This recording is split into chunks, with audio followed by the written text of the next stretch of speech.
I can work with Jamie S.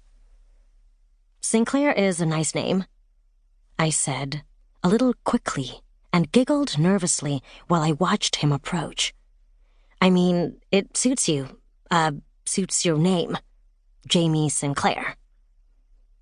Rolls off the tongue better than Jamie S., he said, and I nearly swallowed my tongue, because now he was just a foot away from me. But I think I'd be just fine with anything so as long as you were the one saying it. What are you doing here? I asked, crossing my arms, because what the hell was he doing here? Yes, Melinda said she had a surprise for me, but Colorado was a big state, and never in my wildest dream did I expect to see Jamie S. No, make that Jamie Sinclair, ex-pro football player turned tech developer, suddenly standing on my front doorstep like a drunk purchase I'd forgotten about.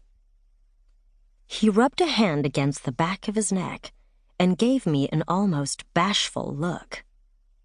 Your friend Melinda contacted me, he said, confirming my suspicions. She was so getting an earful the second I was free to call her. And? And she told me you were interested. Well, there it was. Jamie Sinclair had no problem cutting right to the chase. Interested in what? I asked, playing dumb. I couldn't think of a single other thing to do other than to call Mel and shriek like a banshee. Yes, I'd been into Jamie's profile. His looks and size had caught my attention. His professional track had made me wonder about him. And then there had been the short bio that had me unable to forget him. If you've ever been in love with someone, you know it's very rare to have someone know all of you. You protect that. All I want is to find my someone to protect. It's a long life, and I'm looking for someone to grow with. It was simple and direct, just like the man in front of me was turning out to be. For better or worse, it had stuck in my brain long after I'd tossed Mel's phone back to her and skipped out of her office. I'd been in love before, and Jamie was right. It was rare to give yourself so freely to someone.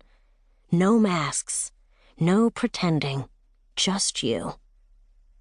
Protecting it would be anyone's first instinct, but to see it laid out so succinctly had touched me. Though the one time that I had been in love, the one man that I had ever loved and given myself to, had never protected me. High school sweethearts and married in college. We hadn't grown together, only apart, farther and farther, until he'd been nothing but a stranger. Casually cruel in his treatment of me. I'd been a fool to endure it for as long as I had. Everyone had thought we were the perfect New York power couple.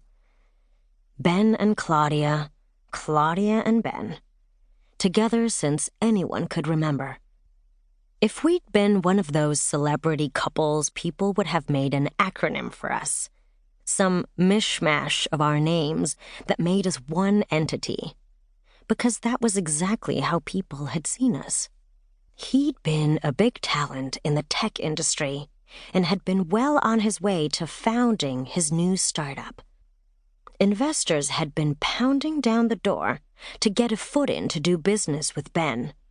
He was brilliant, and I was good at what I did, marketing and PR. I had a knack, but my heart had never really been in it. I'd wanted to leave the city, but Ben couldn't imagine living any other place, so we stayed. We'd always been together.